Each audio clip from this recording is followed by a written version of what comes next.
Praise the Lord. യെശയ്യാ പ്രവാചകന്റെ പുസ്തകം 20-ാം അധ്യായം അതിൻ്റെ 1 മുതൽ 6 വരെയുള്ളതായ വേദവാക്യങ്ങൾ. അശ്ശൂർ രാജാവായ സർഗോന്റെ കൽപ്പന പ്രകാരം തർത്താൻ അശ്ദോദിലേക്ക് ചെന്ന് അശ്ദോദിനോട് യുദ്ധം ചെയ്ത് അതിനെ പിടിച്ച ആണ്ടിൽ ആ കാലത്ത് തന്നെ യഹോവ ആമോസിൻ്റെ മകനായ യെശയ്യാവോട്, നീ ചെന്ന് നിന്റെ അരയിൽ നിന്ന് രട്ടുശീല അഴിച്ചുവെച്ച് കാലിൽ നിന്ന് ചെരുപ്പും ഊരിക്കളക എന്ന് കൽപ്പിച്ചു. അവൻ അങ്ങനെ സത്യം ചെയ്തു, നഗ്നനായും ചെരുപ്പിടാതെയും നടന്നു.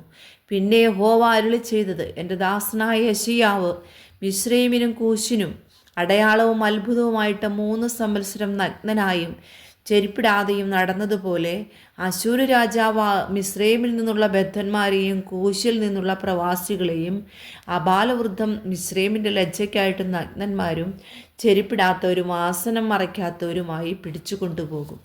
അങ്ങനെ അവർ തങ്ങളുടെ പ്രത്യാശയായിരുന്ന കൂശും തങ്ങളുടെ പുകഴ്ചയായിരുന്ന മിസ്രയീമും നിമിത്തം ഭ്രമിച്ച് ലജ്ജിക്കും.